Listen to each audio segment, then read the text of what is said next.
Day 58 of quarantine, or so it seems. Our stock of toilet paper is almost empty, and I had to eat my beloved Tamagotchi for nourishment. People are losing brain cells at alarming rates, despite crystal clear instructions from officials. At this point, it's just a matter of weeding out the stupid. I haven't been outside in so long, I've forgotten what trees look like. The only trees I've seen recently are the ones from Minecraft. The days feel like they drag on forever, like a never-ending loop of Groundhog's Day, only Bill Murray isn't here, and it's a worldwide clusterfuck. Kinda like Edge of Tomorrow. One can only hope that survivors on the front lines can put an end to this really depressing time. Wait, this isn't my apocalypse vlog channel. God damn it!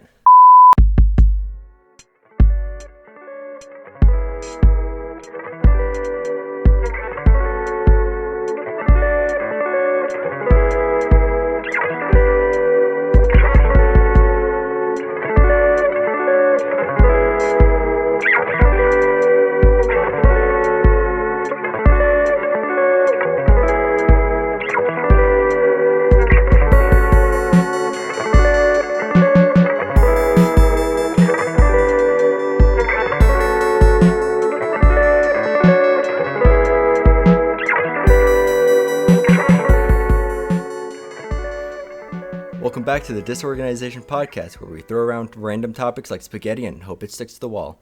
I'm your host, Ian, and as usual, we're joined by Morgan. Yo, what's poppin', Jimbo? And Ryan. Heyo. So, fellas, who's suffering from cabin fever? Honestly, I'm doing fine. Yeah, I'm good, frankly. Yeah. I get the impression that a lot of people of our generation in particular are probably fine right now. Yeah. It pays to be an introvert during these times. Absolutely right. It pays to have video games during these times. Yes, it does. Yeah. I there is a difference between being an introvert who wants to stay inside and an introvert who has to stay inside, but, I wasn't gonna leave the house anyway. Yeah. This is actually perfect for me. I don't have to leave my house. Don't have to do things anymore. So, yeah, I'm loving this. I'm loving quarantine. Yeah. What about you, Ian? How's the quarantine treating you?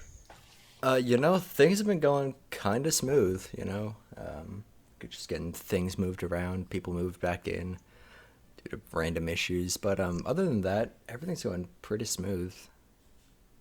Honestly, it was the beginning of the quarantine, the first 2 weeks in particular, maybe even 3 weeks, were the most chaotic. I had big chaos in my plans, in my personal life, in my work life. That's kind of subsided now, but it's been kind of fucked. And I think that explains our hiatus, frankly. Yeah. Yeah. Well, for me, it was mostly just schoolwork, and then games I was looking forward to came out. And then I just got kind of lazy. So, yeah. Didn't we all? So since we are on the... so, what's it, Morgan, you want That's one for the... Yeah. No, go on. DisOrganization podcast in a nutshell, ladies and gentlemen. Pretty fucking much. So, since we've talked about video games just recently, since all this quarantine's going down, what's the last game you guys played? Really? Final Fantasy VII Remake. Helldivers. For me, it was Doom Eternal. 'Cause that's I have been meaning to pick up Doom Eternal. It's a fantastic fucking game, let me tell you. Yeah, because I've mostly just been playing JRPGs, Persona 5 Royal, FF7 Remake, the original FF7. Those are what's been keeping me occupied. Well, I'm too busy not making videos. Yeah. Like I should be. Honestly, Doom Eternal looks... from what I've seen of it, it looks more interesting than Doom 2016. Because, It tops Doom 2016 by a long shot. Everything's up the notch, and it's just fantastic. I'm glad they decided to call it Doom Eternal and not just make it a numbered sequel, because that would be really confusing. It really would. It's would you call it Doom 2016 2 or Doom 2 2020. Doom 2020, yeah. But yeah, like, my brother bought Doom 2016, and he really enjoyed it. He played the whole game. I played it for like 10 minutes, and I was like, dude, this is fucking awesome. And literally in 10 minutes, I was done. I was just super done with the game. Didn't care anymore. Yeah, Yeah. it happens. Doom Eternal looks like it actually has a more interesting story. It looks like it has a fucking story. All I know about Doom Eternal is that in the multiplayer mode, you can play as those fucking skeletons with the trumpets on their back. Oh, Oh, yes, yeah, the the Dew Revenants. Skeletons. Yeah, the Doom As the skeletons. meme community knows them, the Dew Skeletons. The dude skeletons, yeah. I love it when I love it when developers get in on the memes that the community's made around the thing that they made. Right. It's coming more commonplace. That's always great. You know? But yeah. So I brought up Final Fantasy VII Remake earlier, and funny little thing about Final Fantasy Remake, a lot of people aren't really happy with it What is that? because the ending of FF7 Remake is not what anyone expected, nor is it what anyone really wanted. And the fan base for Final Fantasy VII is very large and very vocal, and I mean, I don't have much of an attachment to the original, but I will admit that it's a pretty important game culturally. Like, it's one of the most talked about JRPGs in recent history, or just history in general. And yeah, it has a fan base that really doesn't like it when things about it are changed. well, I mean, it's an old game. This is a remake. I don't know exactly what the problem is. I haven't heard this story, but Neither of us. Yeah, how but could the you thing is, fuck it's up not- the ending to a pre-existing story? Also, The why would thing you change is, it to begin with? It's actually a lot more simple than you'd think. They changed something that no one was asking to be changed. Did they And make that's the why character everyone's gay? upset. Because they just added... Well, no, they added, like... They just added new shit. That just kind of fucks with the continuity of the original game. Which a lot of people aren't happy about. I wouldn't be happy And- about that either. I mean, if it's a remake, then you kind of expect Yeah. it to be, you know, kind of the same, except with graphical updates and whatnot. Yeah, and for the most part, it's exactly that. And then the end of the game happens, and shit just goes way off the rails into territory that no one wanted it to. Like, okay, Final Fantasy VII Remake is basically just a 40-hour expansion of the first 5 hours of the original. So it's got the same characters and it's got more or less the same sequence of events, but everything's just more fleshed out. And then at the end, the story changes. I'm not really sure if that counts as a spoiler because I'm not really specifying how it changes. But they changed something that now people don't like it. But the reason I bring that up is because Square Enix has actually gone around and they've been taking down YouTube videos that feature the ending of FF7 Remake. And the YouTubers who, you know, would obviously counterclaim and try to get that appealed are being threatened with lawsuits. Ooh. That's... All right. Shit. Sure, why not? Yeah, it's kind of a shitty thing to do. It really is. I don't like. I'm not a fucking expert in copyright law, but like I don't think Square Enix is in the right there. Probably not. I mean, But taking down videos what is- just because the ending is controversial, I mean, that's it's That's- a scummy play. a little bit fucky. I mean, it's clear what they're doing. We should call it right out and say that, like, they're, you know, they don't want the discourse. They don't want the, you know, people with a negative opinion of the end of the game to have a voice. They want to quiet that down, get more sales, and then have, you know, once people have already bought the game, they don't give a shit if people are disappointed in the ending, because it's like hundreds of hours later into the game. But it's still a dick move in the first place to change the ending of an already pre-existing game, Sure. I guess. You're right, that is a dick move, but it's like, companies that make remakes like of games and of movies and stuff, and books and things like that, they change shit like this all the time. They fuck this shit up all the time. It's kind of commonplace. I don't think it's a good thing, but it's so commonplace. It's just like, yeah, whatever. But the idea that you're gonna silence people and threaten people who want to talk about how the ending of your game isn't what they wanted, it's pretty sinister. Pretty sinister. Yeah. It's funny that you brought up like movies and like adaptations being changed and whatnot, because I recently finally got around to watching Doom Annihilation, and it's just a bad fucking movie. Like, it's really nothing like Doom. This is Universal's second attempt at a Doom movie, by the way. The first one came out around them like partway through. Yeah, the first one was with Dwayne The Rock Johnson and Carl Urban, and that came out about 2004, 2005-ish. Right. And that wasn't that good.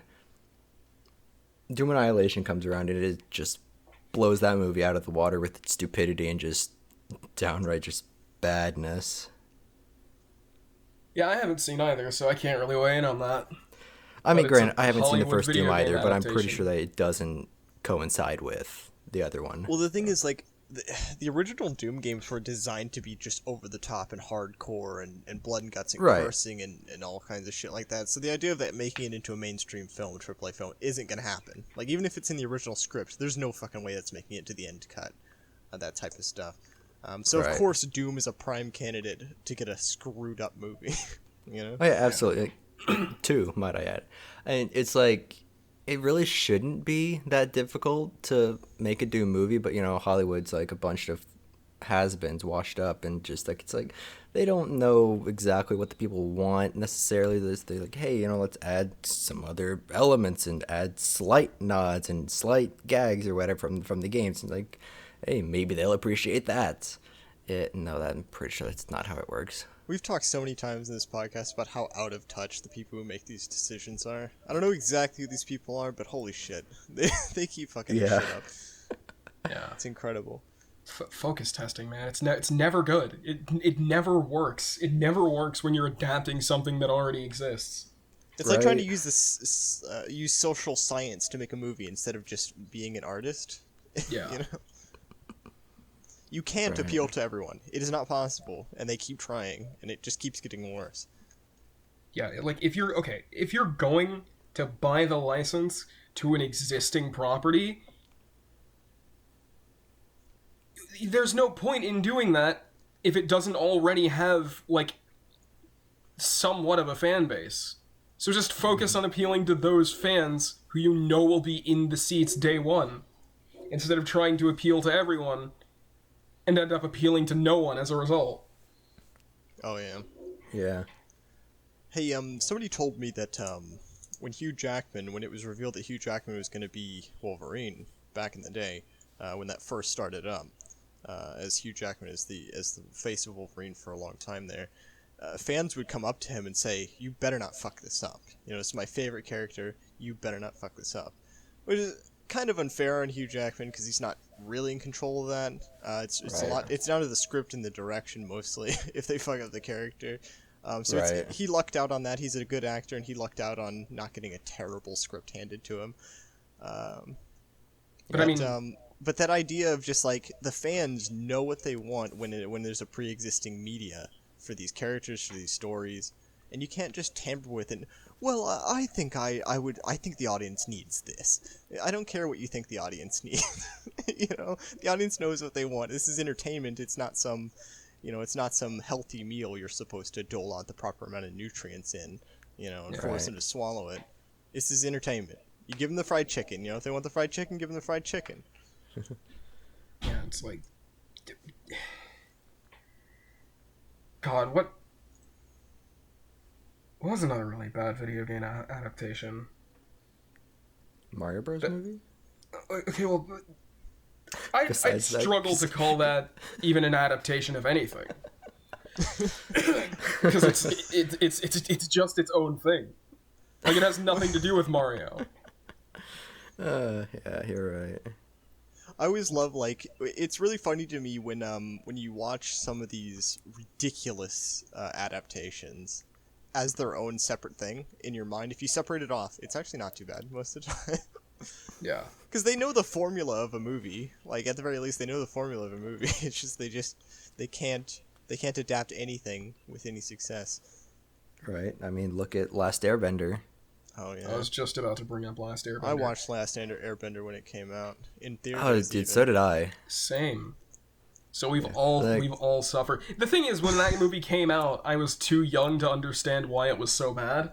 Same. I just, like, everyone around me was just saying, wow, this movie fucking sucks. And I'm like, does it?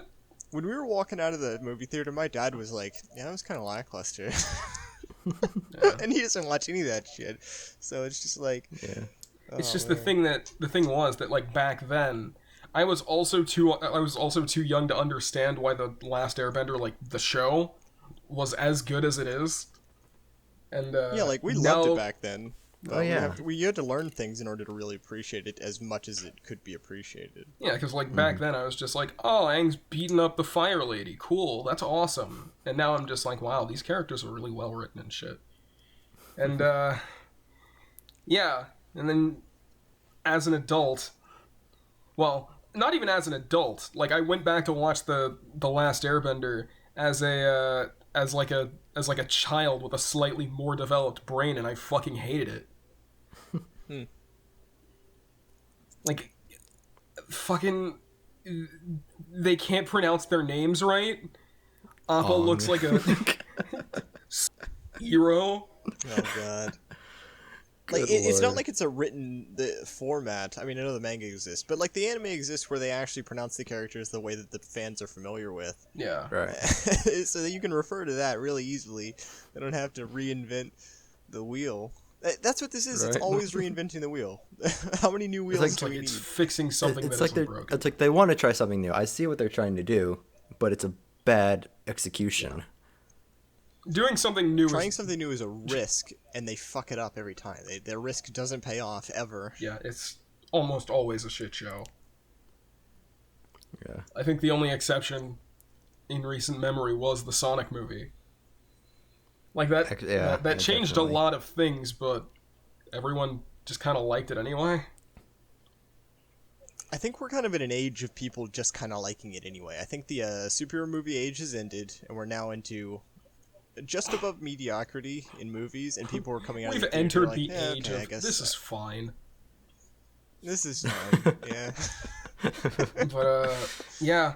I think the reason that people didn't completely fucking hate the Sonic movie is because the character that the movie is named after actually looks like the character that he's supposed to resemble.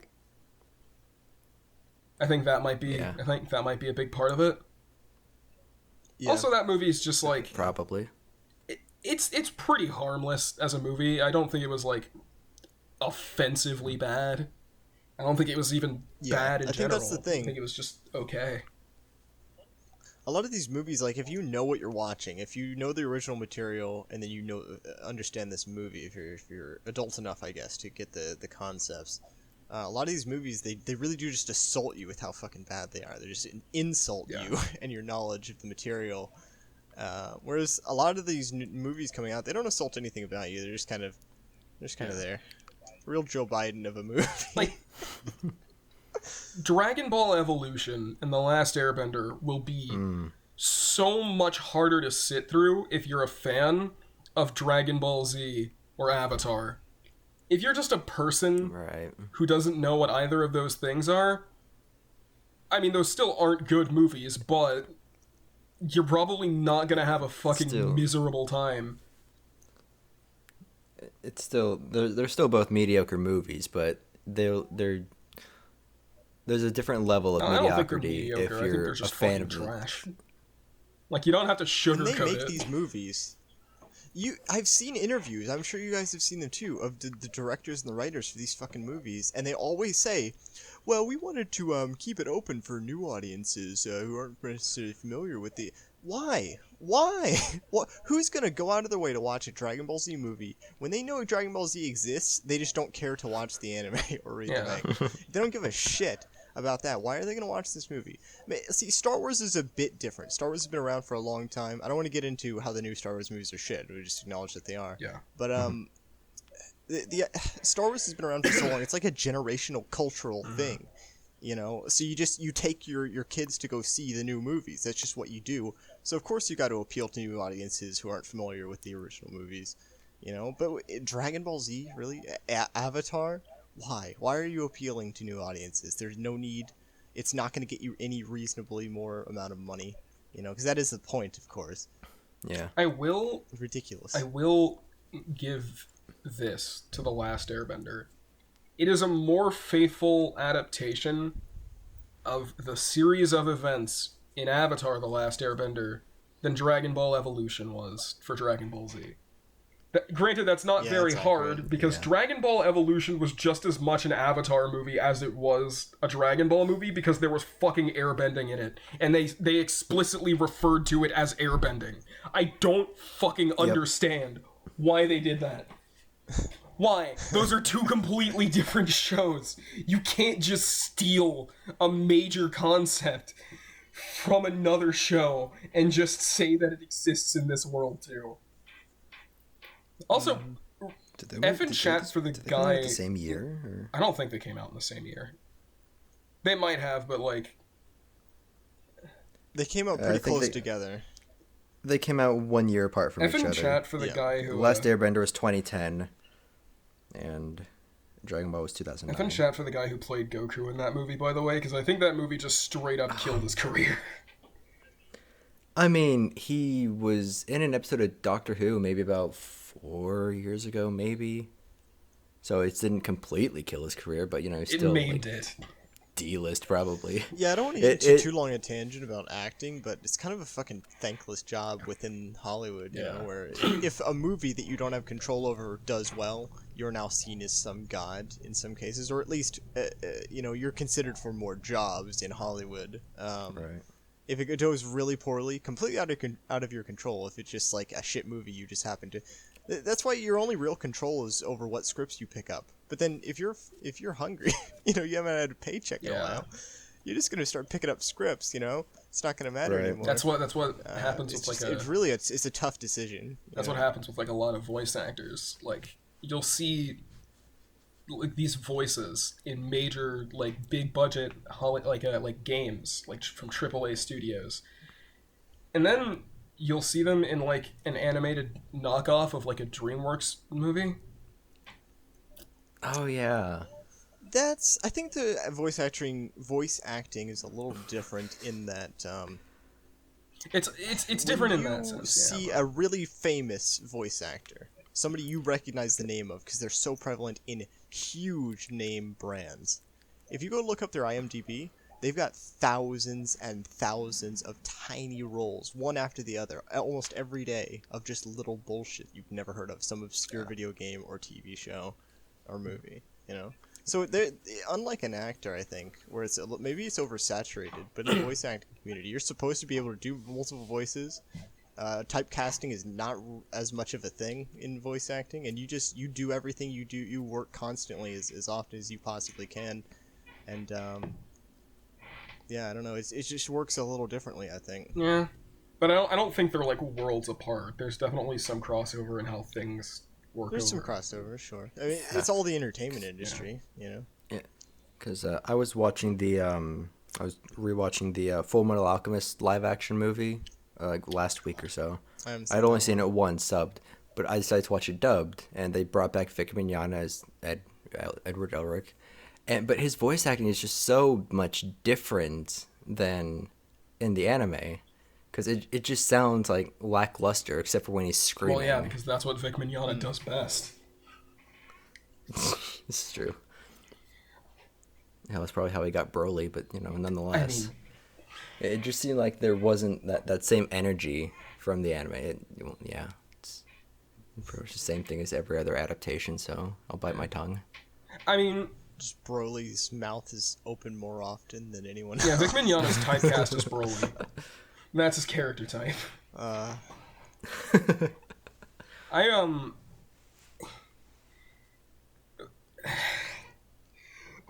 funny thing is, I remember playing Dragon Ball FighterZ recently, and you know, every character has like this little quip that they say when they start the match, or they lose or they win or whatever. And all of Broly's lines are just screaming. Like, he doesn't say anything. It's all screaming. Yep. That's peak voice acting right And that's there. all he does in the movie.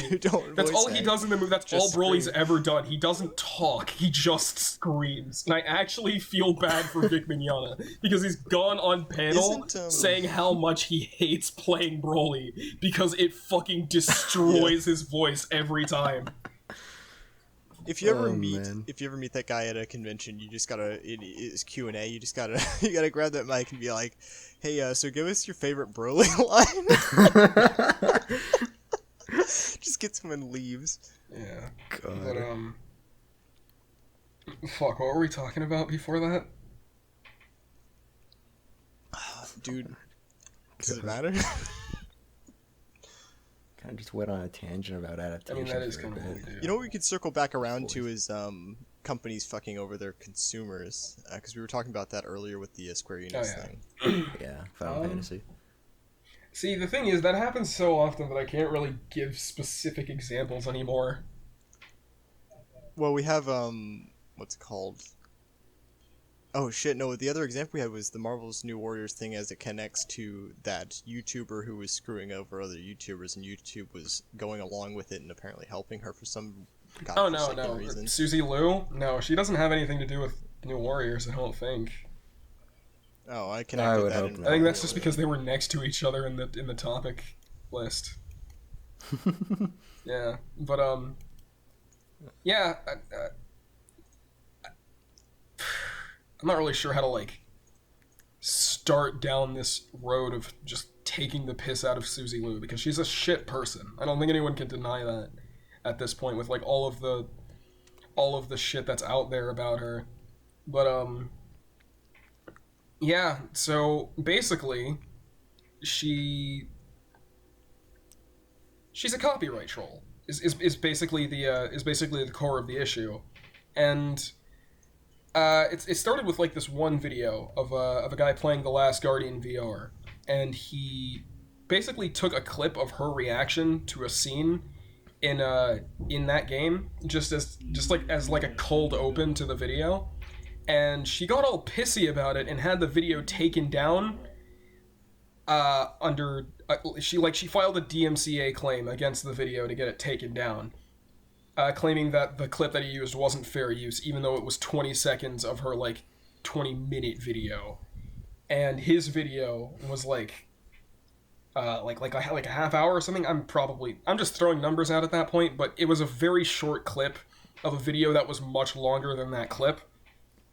And there's this other YouTuber named Tipster actually got online to have, an interview with a lawyer. And, basically, in that interview, he asked him, hey, is this clip fair use? And he's like, yes, of fucking course it is. I don't understand how anyone could possibly misconstrue it as otherwise. And then she flagged that video too. I think the final line is, although YouTube says that they do what they do specifically to keep themselves out of legal trouble. You know, they're trying to follow the rules of fair use so that they don't get sued by somebody who owns something, right? Or piss off advertisers, at the very least, if they would admit to that. But really, they're a private company and they do whatever the fuck they want.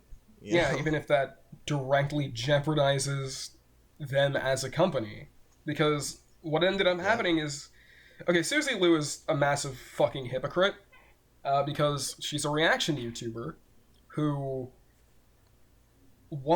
reacts to full uncut episodes of anime, and then she posts them to YouTube without really changing anything about them, which is that is a direct fucking violation of fair use. That is the definition of a fair use violation. And, of course, she got her channel taken down by Tokyo TV, the company responsible for distributing the anime that she watches. Yeah, anime companies don't fuck around. They really do not. And Oh, also, I feel the need to point out that Susie Liu's boyfriend is a lawyer, or he claims to have gone to law school, which I seriously fucking doubt, because he does the same thing. He also streams reactions of anime, uh, full uncut episodes of anime, and if he is a lawyer, he's not a very good one, because Well, I mean, knowing law doesn't make you a good person who desires to follow the law. yeah, but So he might know the law. you'd think that he'd do it just to keep himself out of trouble, because that's what a Unless person he's with common a scumbag sense would who do. knows of a way. Yeah, unless he's a scumbag who knows of a way around. Well, they've gotten away with it for a while now. But Jeez. the thing is, after Susie Liu's channel got taken down, I mean, it got reinstated for some fucking reason. I don't think anyone really knows why or how. YouTube is breaking fair harbor, safe harbor laws to protect this one fucking nobody YouTuber. But the her brilliant idea, her brilliant solution to the risk of getting copyright claimed on YouTube was to post this stuff to her own website, which isn't protected by safe harbor laws. So, in an ironic twist, if Tokyo TV goes after her again, they'll be going directly for her. Like, they're going to sue the fuck out of her. And considering that she's the type of person that just, like, gets videos that she doesn't like taken down for really arbitrary reasons, I can't wait to see that happen. Oh yeah, absolutely. So, yeah. If there's one thing I hate, it's frivolous claims. You know, whether it be in a court of law or on YouTube. It's like, I hate the fact that a fucking YouTuber is doing this, because that's the thing that all YouTubers are scared shitless of, is false copyright claims. Betrayal. She's a fucking race right here traitor. on YouTube. Oh my god. Yeah, Yeah, she's a fucking scumbag.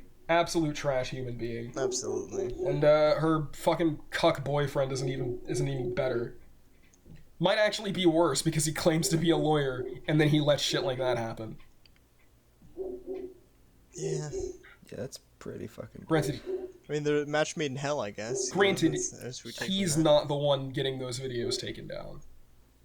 But still, like, fucking, yeah, they're both I terrible. could just imagine the scenario where they both got their like office space, their desk, right?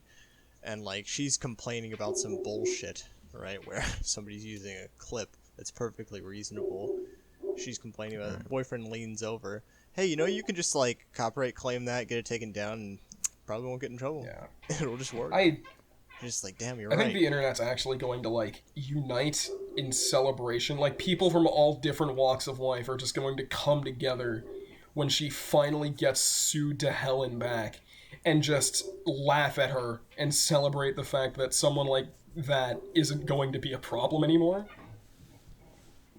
Yeah, this is really the only recourse now is for somebody like that to be sued for something they've actually Yeah. done. You know? I just, like, right. the fucking arrogance she has to go on to like, oh, and I forgot to mention that she's like a condescending bitch on Twitter. Like when she gets someone's videos taken down, she's all like, "Oh, you shouldn't have used that clip. That's not fair use." When she commits like fucking unbelievably egregious offenses against copyright and fair use on a daily basis. Like, that's how she makes her money. Lovely. Hypocrite doesn't even describe that. Doesn't even describe. She's an idiot. God, I can't even talk straight because I'm actually getting really fucking upset just talking about this. Oh jeez. It's worth it though, it really is. Like, this is some fuck shit. This kind of shit happens all the time. You're right, we do expect it from big companies, just being not even big companies who own the fucking shit. There was a long time when just any random company who had nothing to do with the material could copyright claim basically anything they wanted and get away with it. Yeah.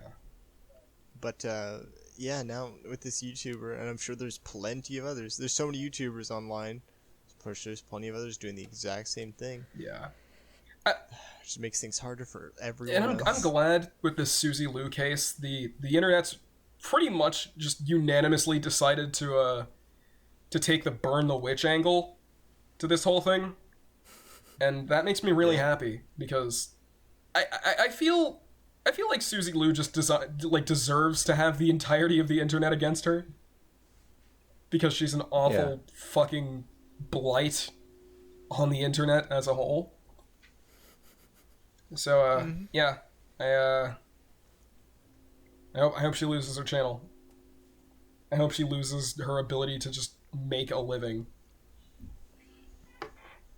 That might sound a little harsh, but like, in a sense, that's kind of what she's doing to all of the videos that she's getting taken down. She's like directly interfering with the livelihoods of those creators because, you know, some of them really do rely on ad revenue to keep the lights on.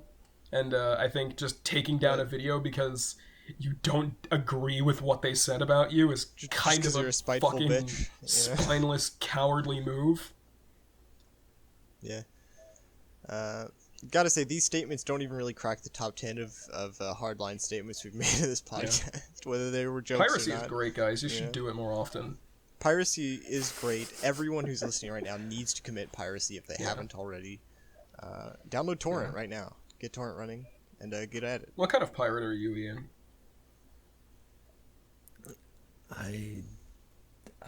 I haven't really figured that out myself, honestly. I'm still kind of testing the waters. See, I'm personally, because there are some yo-ho-ho pirates out there. There are some yar-har-har pirates out there. But you know what I am? I'm not paying $600 a month for Photoshop kind of pirate. Valid, yeah. Not based. But, yeah. A lot of shitty people on the internet. A lot of shitty people in real life, too. You want to know what those shitty people are doing right now? They're fucking blocking the streets so fucking ambulances can't get to the hospital.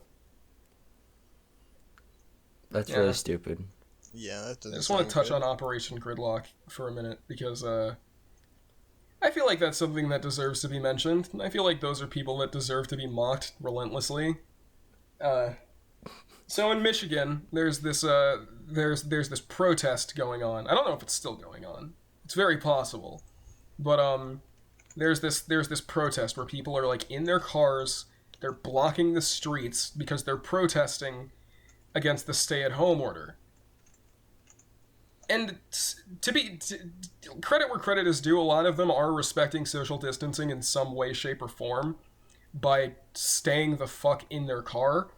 But then a lot of them are just like, they're getting out, they are making direct contact with people. And I want to say that they're just stupid, but I think this is actively malicious because they know, like, you know, some of these people have to know how the virus spreads, and they're deliberately making, like, barehanded contact with other people. They're also getting kids involved.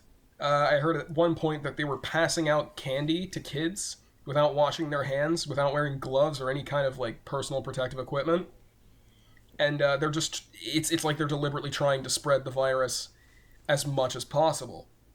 And then, of course, there's the actual, you know, gridlock aspect of it, where they're blocking the roads with their cars. There was actually a video that a nurse on his way to the hospital had recorded of him just going off on these fucking lobotomites, blocking the roads so they can't get to work. Like, I don't get it. I don't understand why these people why these people can't get it through their shit-filled heads that they are actively making the problem worse for everybody. I've never appreciated anyone who blocks other people from getting to work for really any reason. I've seen a lot of protests where that's the strategy, and it's always seemed just selfish and shitty rather than making a proper point. Yeah. Because obviously, if they want the policy change, they got to target the people who have the levers of power, not the people, not Joe Schmo trying to get to his job. Well, that's the thing. The governor of Michigan, who decided to like sign off on that stay-at-home order, actually commented on this whole Operation Gridlock shit show by saying that, ironically, in their attempt to in their desire to protest the stay-at-home order, they might have actually just created a situation where people need to stay at home longer. Right. Which, yeah, because most of, if not all of the people who were out of their vehicles are probably infected now. So, like, you fucking played yourself. You've accomplished less than nothing, actually. You've just made everything worse.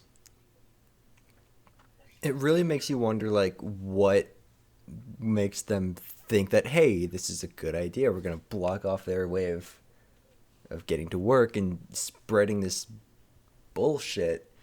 And the fact that they actually think this is a good idea to begin with is extremely asinine. I just, like, I can't psychoanalyze these people. I can't try to, like, get inside their head and figure out what they're thinking, because I honestly don't know what plane of existence I'd need to set foot in just to get on these people's level. Like, they are so profoundly retarded that they're not even operating on the same wavelength as normal humans anymore.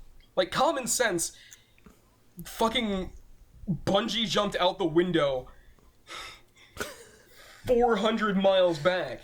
Like, well, I tell you what, I have an idea of what's at least some of these people are thinking, and I do have some sympathy for them. I don't agree with their practice of not wearing masks, not staying far enough apart, and blocking people from getting their jobs, blocking streets and things like that. I think it's all pretty ridiculous, asinine in fact. But the fact is, as of a week ago, 5 weeks into the quarantine, we're looking at approximately 26 million people out of work. yeah. And yeah, I understand that that's a problem, and in the video that they had showed on the news of like Operation Gridlock actually happening, that's a point that a lot of people were actually raising. Like there was this woman with her husband in the car, and she was saying that like, hey, we've got employees that we need to pay, we've got bills that we need to pay, we want to go back to work, and when you bring up like a situation like that, I can sympathize. I honestly can, because I get that that's a tough situation to be in. But it's like those people, the people who were like rationally protesting, are fucking drowned out by all of the idiots, by all of the crazies. Absolutely, and it's a damn shame. Right. Like there was dead ass a clip of this lady saying like, I want to go to the salon, I want to get my hair done, we need to like fucking stop this quarantine so I can do that. And I'm like, yeah, or you could just fucking die. Or you could just crawl into a hole away from like the general population of Earth, where you can't cause any more damage. I've heard people both. There are crazy people out there who obviously think that the entire virus doesn't exist and it's completely a hoax, right? But I've actually heard some people claim, and I think this is even more ridiculous. I've heard some people acknowledge that the virus exists and it's either equal to or slightly worse than the flu. But still, I'm not going to wear a mask, and I'm going to protest, less than a foot away from other protesters, and just the double think there appalls me. It really does. It's kind of incredible. I just think that like all of these people who are like, man, I'm going to show the coronavirus, I'm going to show them what it is, I'm going to show them what's what. This coronavirus ain't shit, and then they're going out and doing things that they're explicitly told not to do, and encouraging the spread of the virus. Like they're making some sort of grand statement how we shouldn't be worrying about it, and then they just end up proving everyone else's point when their actions directly lead to more deaths from the coronavirus. I feel like those are the people who should actually be dying from this. Because Absolutely. this might actually just be the worst thing I've said on this show, but Yeah, we're getting closer. I think we're on the list now. Like- the top 10 list. quite frankly, like, if the people who promote that way of thinking died from the coronavirus, we wouldn't exactly be losing the cure to cancer. Like, they're actively making this problem worse. Like, I don't think they understand just how big of an issue this thing is. Because, okay, They're certainly underplaying it. yeah, they are. They're severely undercutting how much of a problem it is. Because, okay, I can understand, to some extent, people comparing it to the flu, but in actuality, it's not even on the same level, because you know what? The flu has a vaccine. We have ways of dealing with the flu that aren't just staying inside and waiting for it to go away. You wanna know how it's different from the flu? On a bad year, 60,000 people in the United States die from the flu without any social distancing. We've reached 62,000 with social distancing. That right there is your clear defining mark between the two, viruses. Yeah. You know, I don't think you can get any more clear than that these are not the same. Not at all. And it's like there's no way to treat it. There's really no way to treat it. Like, if you have it, your best option is to just hope your immune system is good enough to fight it off.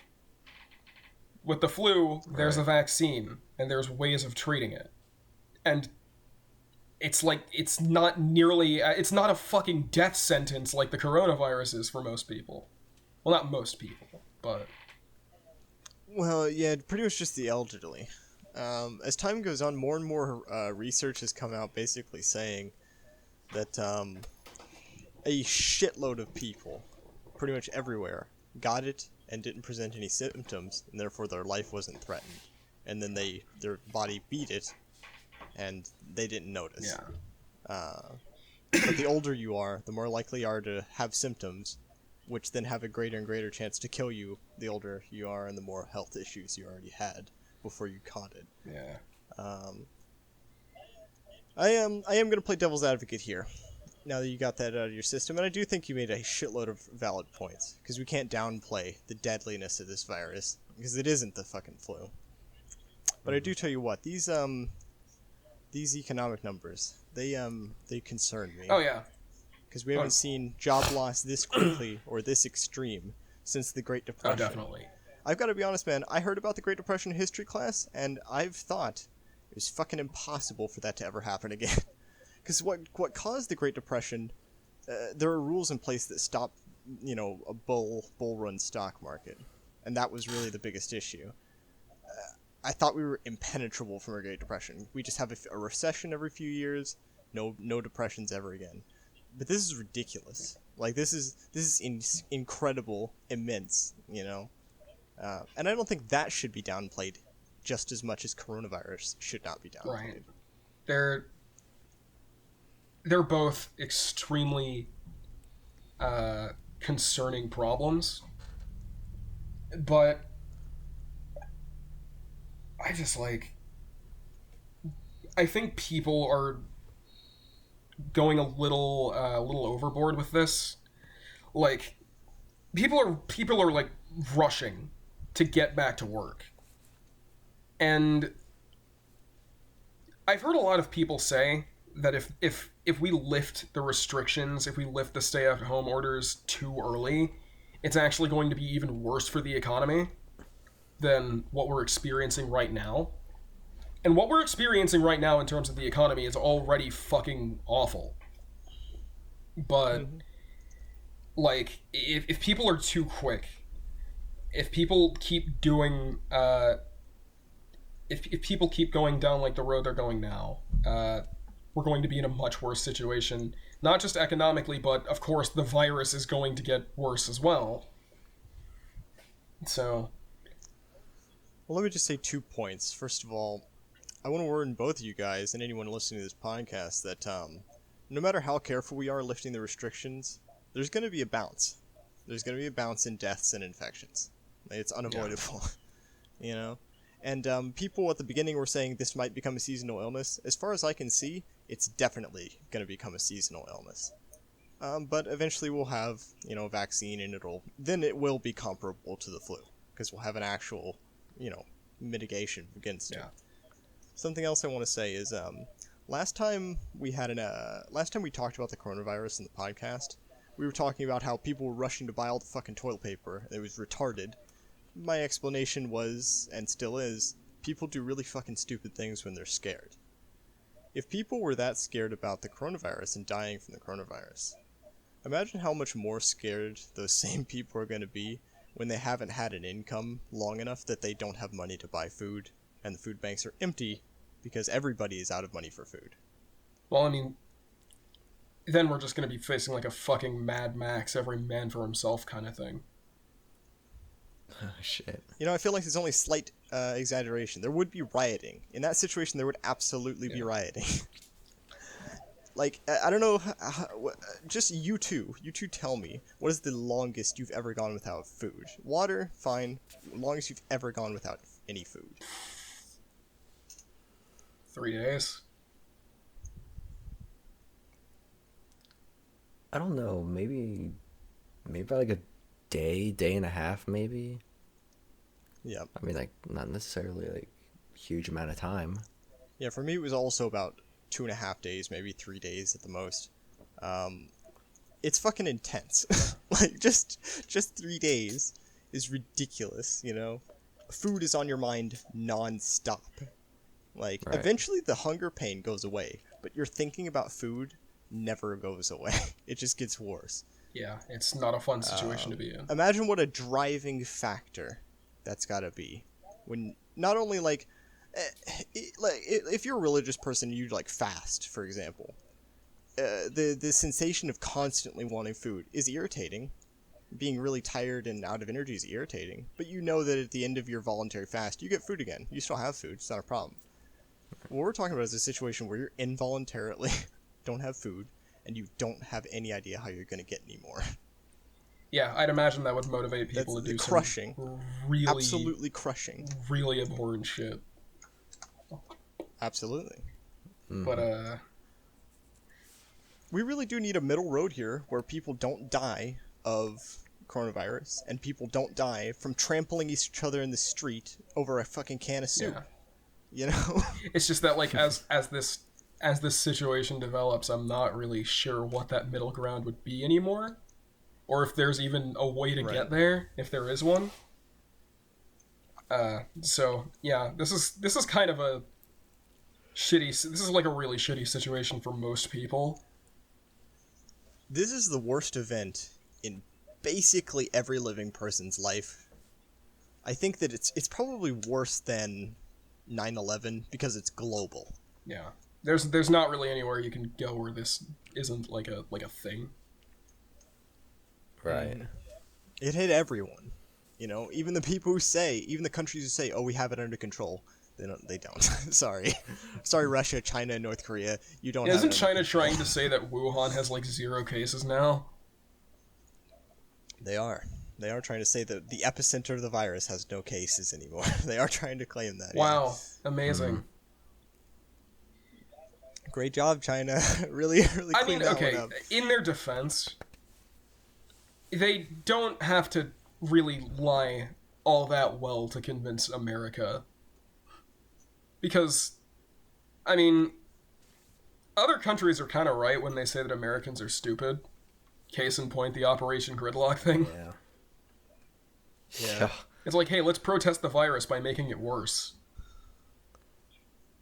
Genius idea. And then there's the fucking coronavirus challenge. Oh god. Oh god, don't even. While most of our generation is happy to stay inside, the remaining portion is doing the coronavirus challenge. Which, natural selection. Natural selection, that's all I'm going to say on that. Yeah. Yeah. See, I would agree with you there. Natural selection, definitely. Except, it's killing the old people who are already had children or decided they aren't going to anyway. Oh, yeah. Partial? Oh, fucking no. It's more of a punishment. Natural punishment or godly punishment, if you believe in that sort of thing.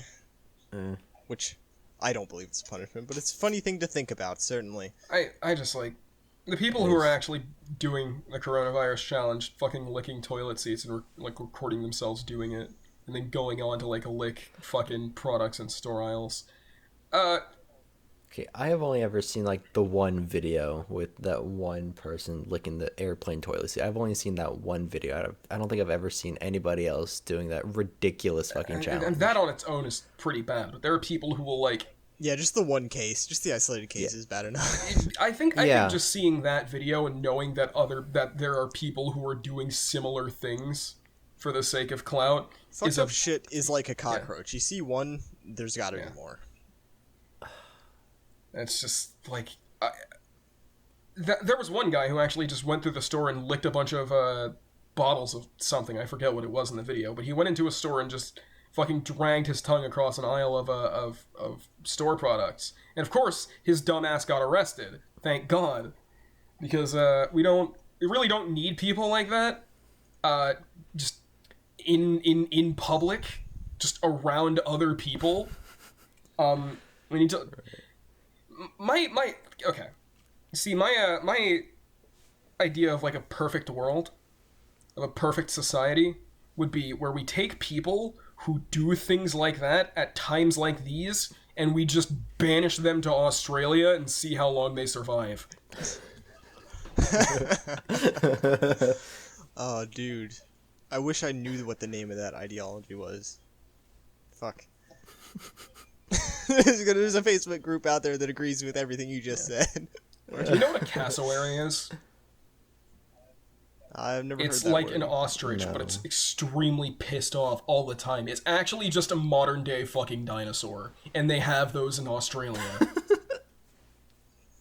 Nice. Their talons can rip the doors off of cars. Oh, Jesus Christ. Oh, fuck. And yeah, that's where the fucking coronavirus crazies belong. With those things banished to the hellscape. Along with their fucking, along with their fucking human-sized bats and dog-sized spiders. Yeah. Everything in Australia was Like just to fucking say- built to take over. Like, humans weren't meant to inhabit that continent. I'd like to apologize to Australians They listening to this probably podcast. fucking agree with us, Ryan. They probably do. That's the thing. They're unapologetic about how crazy shit is, how crazy life is, and how crazy they can Massive be. props to, like... You know, they just lean into that Massive shit. props to anyone living in Australia, and I offer my condolences because your entire continent is kind of on fire right now. Oh shit! I wonder how the fires progressed because that kind of got forgotten about, and then later the coronavirus showed. I love the idea that these tough ass son of a bitches are out there. They had to survive this fire. A lot of people lost their homes, and now coronavirus shows up. What a fucking year, 2020, everybody. Yeah, Holy Australia shit. just kind of got hit with everything at once, and that's extremely unfortunate. That sucks. Yeah.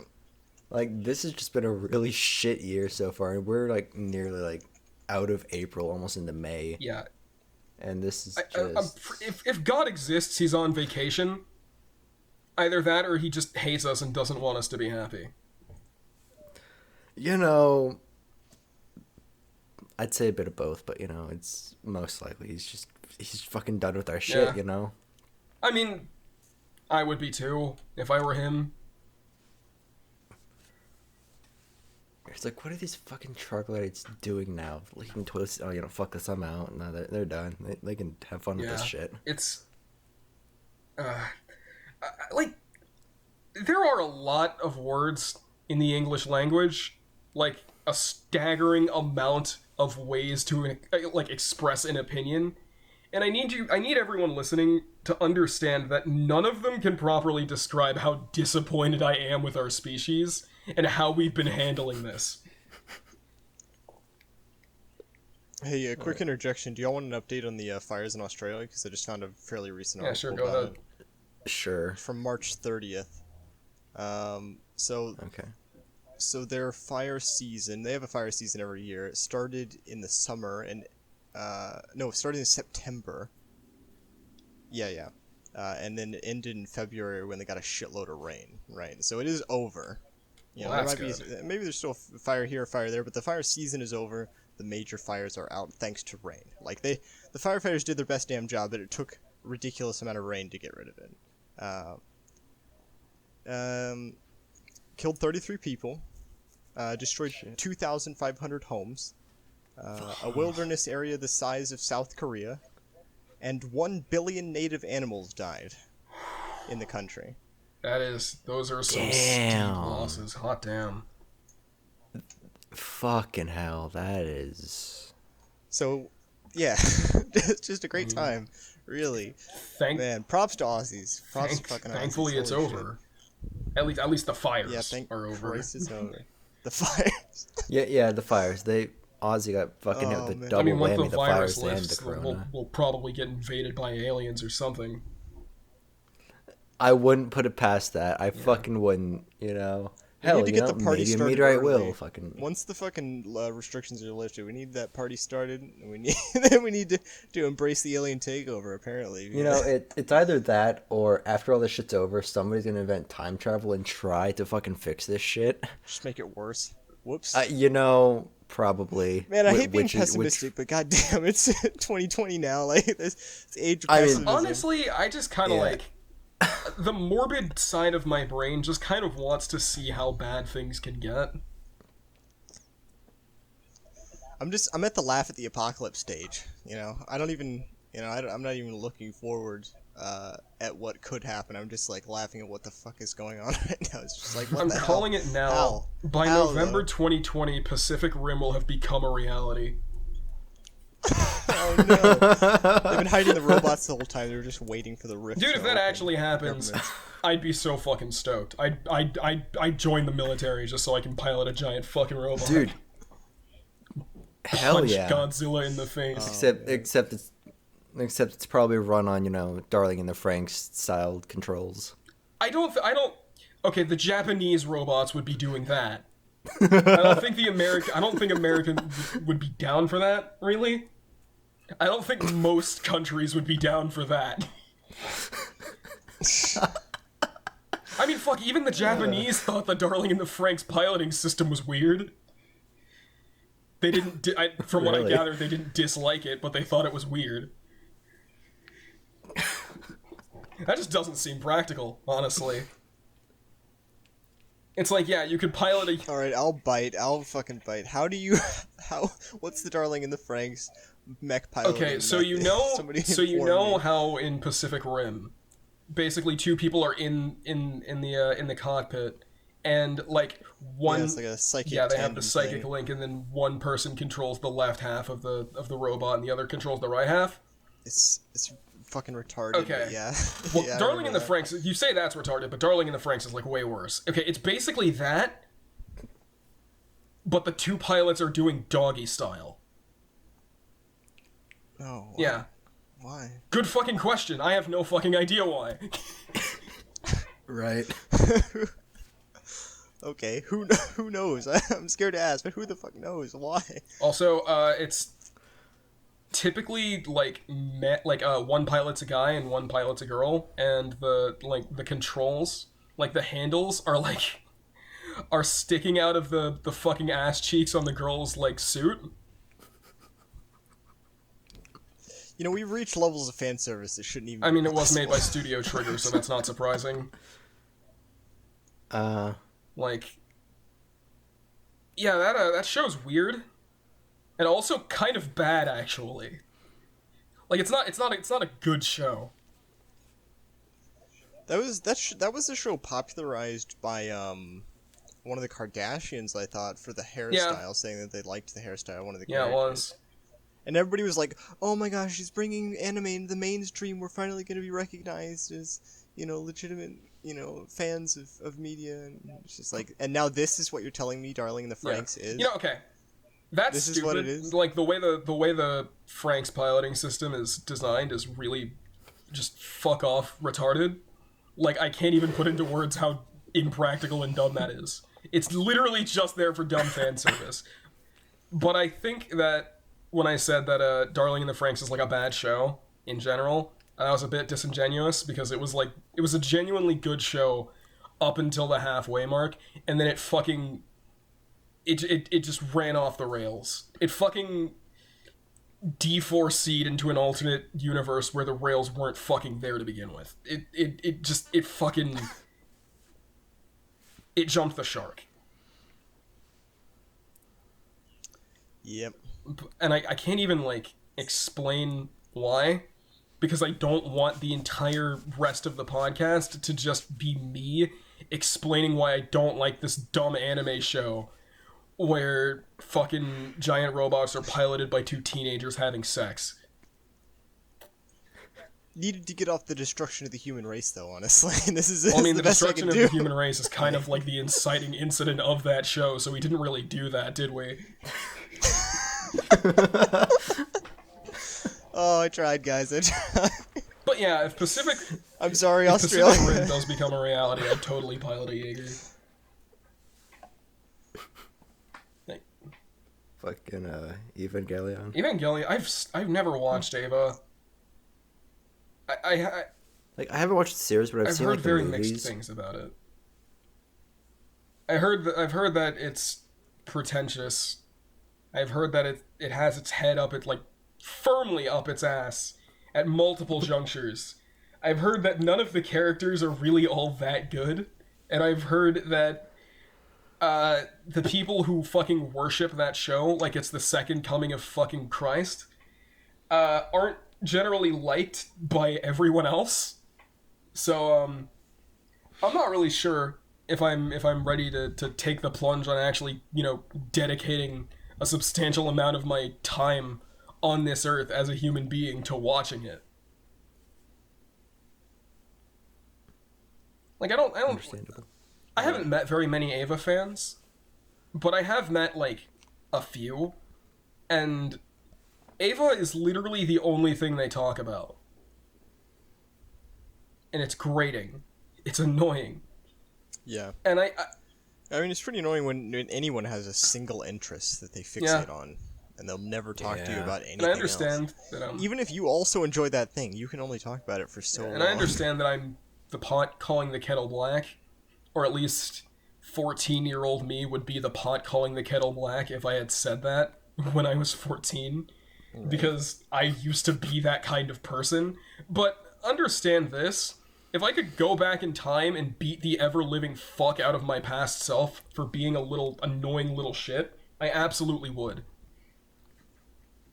Like, it's very hard to like, you have to be a very patient person to just let someone go on and on and on and on at length about something that you really don't have an interest in.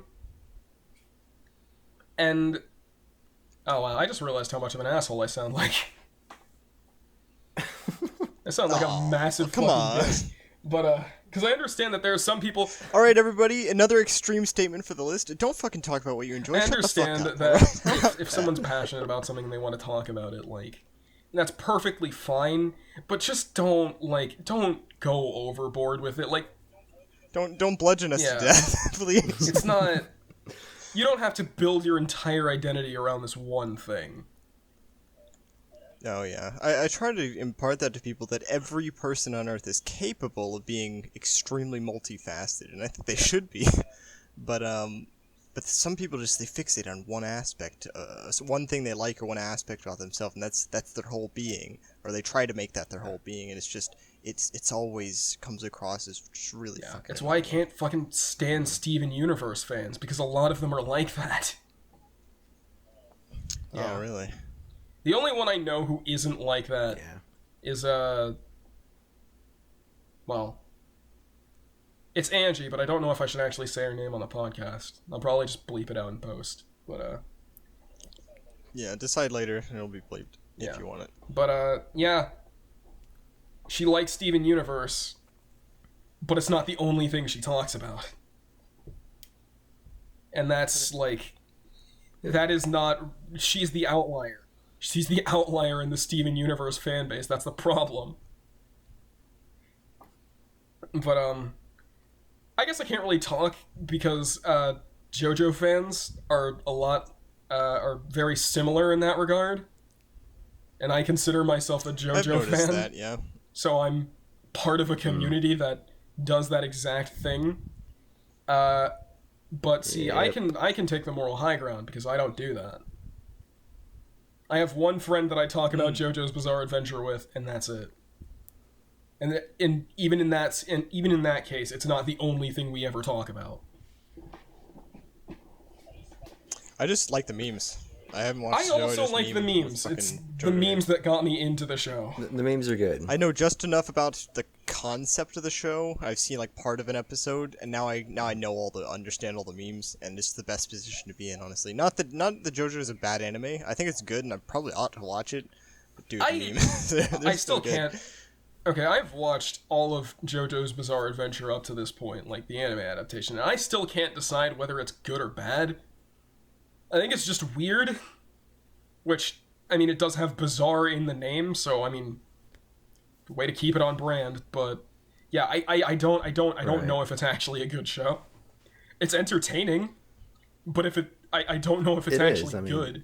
And a lot of the entertainment comes from, how it was localized, because there's this whole copyright thing, in America, that they don't have to worry about in Japan. And the thing is, a lot of the characters, whether they be actual characters or fucking the stands that those characters have, are named after music references.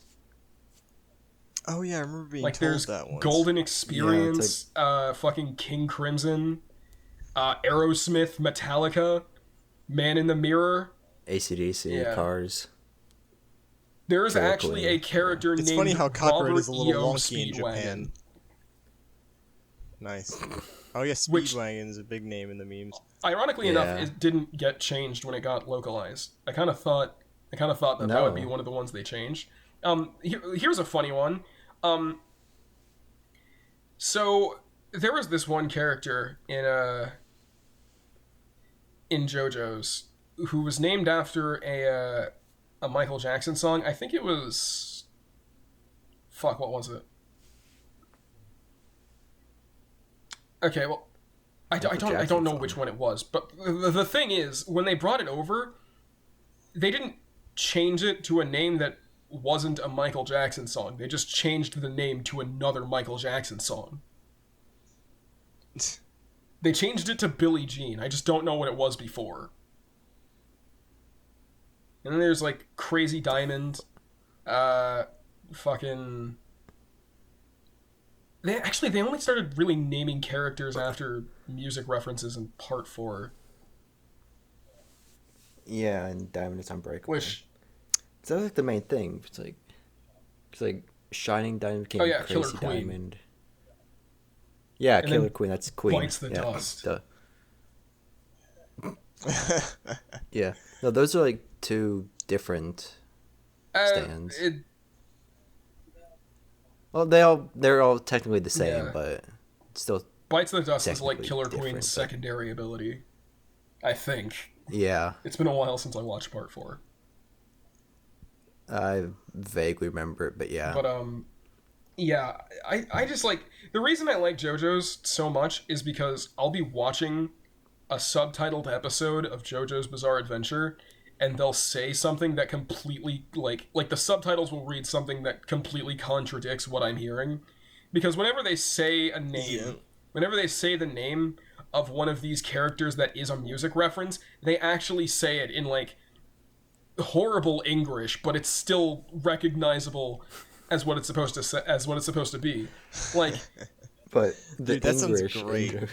when fucking Bucciarati yells out "sticky fingers," he says "sticky fingers," and then the subtitles say "Zipper Man." Is that what his stand is in Japanese? Yeah, it's sticky fingers. Okay, because I've just been watching the dub Oh recently. my I need to go God, back and watch the sub, but... Dude, you gotta hear all the Japanese, man. That's part of the That's appeal actually- of Okay, the like, show. That's actually like my favorite thing I've been about JoJo's is going back to watch the dub and listen to them change the listening to them actually like change the voiceover too. Because okay, you hear Bucciarati. I don't know how to pronounce that name properly. No, I think it's Yeah. Bucciarati. Yeah, I think you've got it right. When he yells "sticky fingers" in the Japanese dub, it's perfect. And then you hear him just kind of weakly yell "Zipper Man" in the dub, and it's really funny. It doesn't have anywhere near the same energy. Bucciarati yelling "sticky fingers" is a meme unto itself because of just how ridiculous he sounds when he yells it. And they took that away for the dub, and that I'm sad. I'm upset about it. Yeah. But yeah, I think some of the naming changes in JoJo's were like really bad. Like they changed King Crimson to Emperor Crimson. Like it's the same thing, just slightly worse. They changed Aerosmith to Little Bomber. I don't even know what the fuck is going on with that one. Wow. I'm trying to think of like all of the ones from Part 5 specifically because there's a lot of ones I don't remember. They changed Green Day to Green Tea. That one actually wasn't that bad though, because I kind of thought he was saying green tea in the dub because those words are like just close enough for English to fucking fuck with my listening comprehension. Yeah. So yeah, that one's not as bad, but they changed Black Sabbath to Shadow Sabbath, and that one was just like you're trying. That's just an alternate dimension band. You're trying too hard. It's Shadow the Hedgehog's band. Shadow Sabbath, the lead singer of Shadow Sabbath, bit the head off of like a raven instead of a bat, and they burned like a Mormon Bible instead of a Christian Bible. It's all paradox. Yeah. It's just different enough for that dimension not to get copyright striked. Yep. But Oh, they don't have copyright strikes in that dimension. It's like you think there's like some Utopia in that weird way. interdimensional copyright court that keeps dimensions from getting God. too close together? There's like the fucking narc court is what you're talking about. There's fucking narcs telling you what to do. But fuck. Yeah, JoJo's is a weird show. JoJo's is a very strange show, but it's God is it entertaining. It really, like, Yeah. I like it. I've loved watching it. I just don't know if I love it for the right reasons. You know, man, there's just no right way to do it. You just enjoy yourself, and that's all that matters. JoJo's also has a habit of getting really fucking confusing for no reason. Like, okay, there are some stands in JoJo's that have powers that make no fucking sense. King Crimson is the one that everyone memes on because, like, okay, Dio was like the first introduction of stands with like impossible abilities, but Dio's powers were eventually explained. King Crimson's weren't. Though in Dio's case, it's like, okay, what the writer for JoJo's likes to do is like he likes to have the villain do this like impossible feat of like black magic fuckery to fuck with the main characters, and in Dio's case that was Polnareff trying to climb a flight of stairs, and then every time he went up a stair he was just back at the bottom of the stairs. Push him back down. But when you actually understand how Dio's powers work, that scene just becomes unintentionally hilarious, because in order to accomplish that, Dio would have had to stop time, run down the stairs, pick Polnareff up, put him back at the bottom of the stairs, and run back to the top of the stairs, and then pose to look all menacing. And then he just had to keep doing that until Polnareff gave up. Worth it though. Worth it. If I were Dio, that's exactly what Oh, I'd yeah, Dio's a fucking do. god tier troll. That's why he's Hell that's why yeah. he's one of the best Look at that characters in face. Stardust Crusaders, or just in the series in general. Honestly, Dio's great. But with King Crimson, like they never explain how his fucking he erases time. He erases time. What the fuck does that mean? What does that mean when you erase time? How does that work? So Well, there's time and there's just less of it, I guess. Dude. I don't basically know, man. what happens is that erases it. there is an event.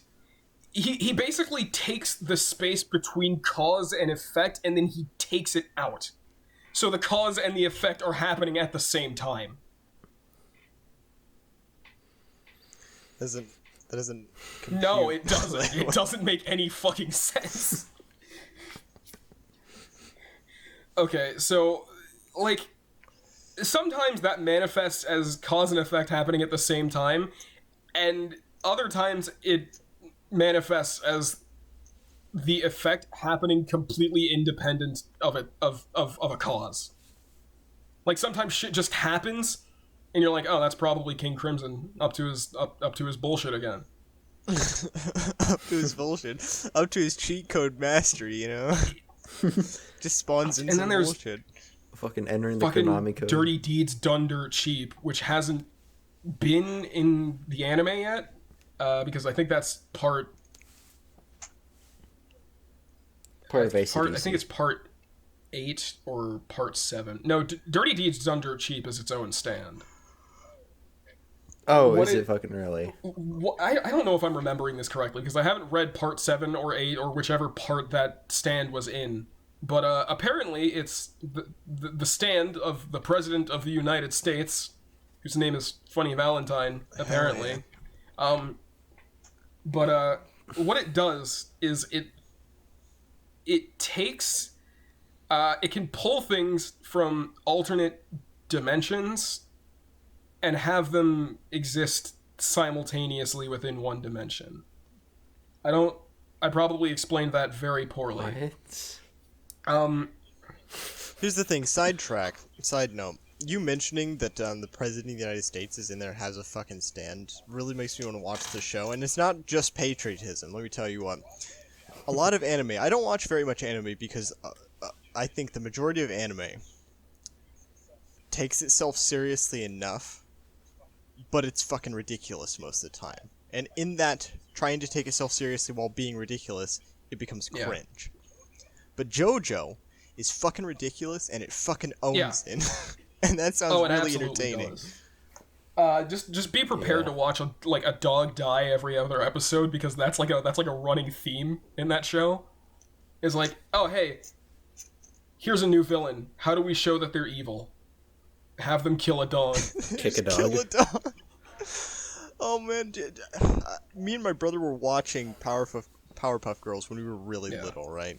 And then we were like, this villain shows up, and he's doing all this like bad stuff. This big montage of bad stuff he's doing. He's like robbing banks and stuff. And my brother's like, "Oh, what is he? What's next? He's gonna kick a puppy?" And then he kicks a puppy immediately. And I'm just like, Your brother's a dude. fucking psychic, dude.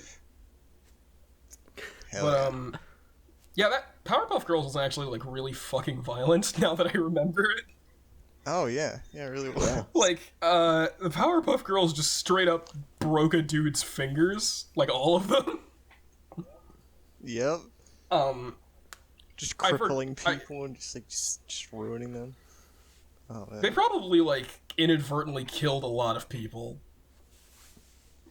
That's disturbing to think I mean, about. whole buildings were toppled by the bad guys as well. I mean, there's no ramifications to that apparently, but whole skyscrapers have been dropped on the city. Yeah, Nobody bats a fucking eye. but yeah, JoJo's Bizarre Adventure, Powerpuff Girls And then of course crossover. there's all of the Make it happen. and then of course there's Oh, all the no. headcanon of all the like horrific sexual connotation of the creation of the Powerpuff Girls anyway. Yeah. But you know, the real The shit's fact bad enough, I that guess. they were grown in a test tube is probably why they don't have fingers Probably. or feet. Or feet. They're just nubs. Which I want to see one of those horrific images where somebody does like a 3D rendering of what a real life Powerpuff. sometimes they I like how in that show sometimes they acknowledge the fact that they don't have fingers, and then other times they just act like they're just invisible. Yeah. Like there was that one time when one of them like tried to put on like a fingerless glove, and then their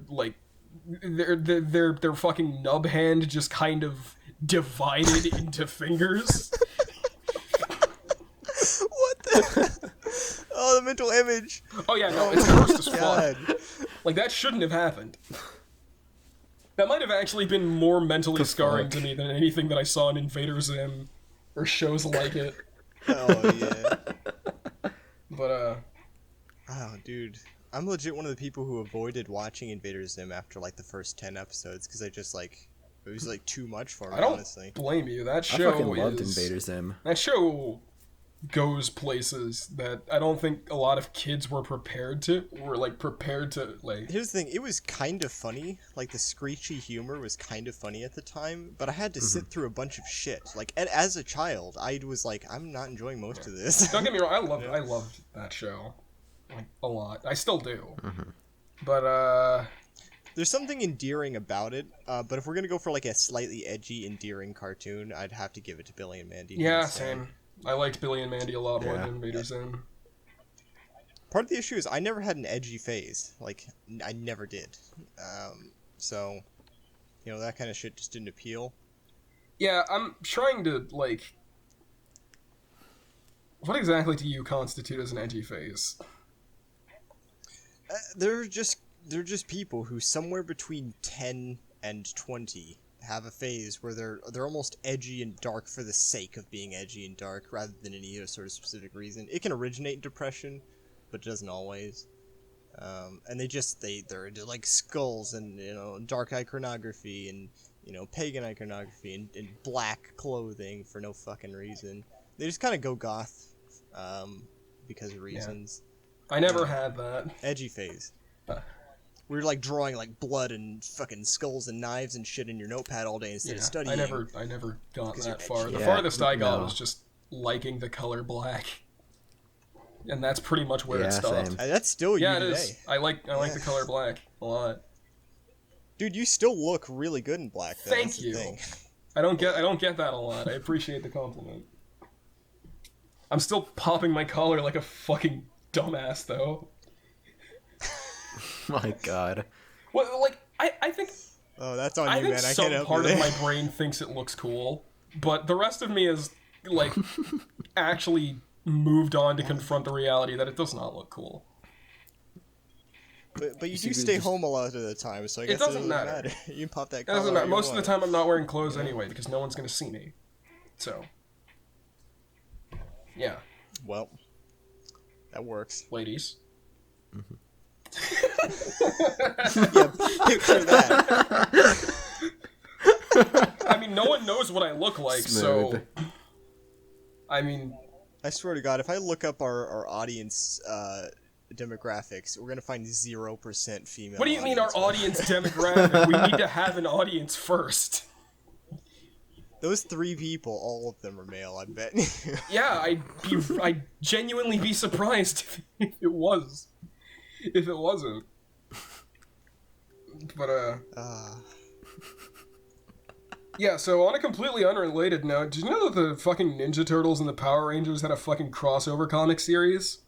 I couldn't find a good way to, like, naturally Sorry. weave that into the conversation we were already having, and I just wanted to bring it up at some point. Sorry, could you repeat that? You cut out right when you were telling us what you were Oh, I talking did. about. Okay. Yeah. Well, the Ninja Turtles and the Power Rangers recently had like this run of crossover comics. I heard about that. I did not. It know is- about that. Fucking insane. So, like, it's an honest to God crossover. Like, apparently, completely like unbeknownst to anyone, the Ninja Turtles and the Power Rangers have been operating in the same universe this whole time. It's just Wow. the Power Rangers were doing their thing in the next town over from New York, Oh my and God. all of the Ninja Turtles You know what this know about is? them. I just figured out what this is.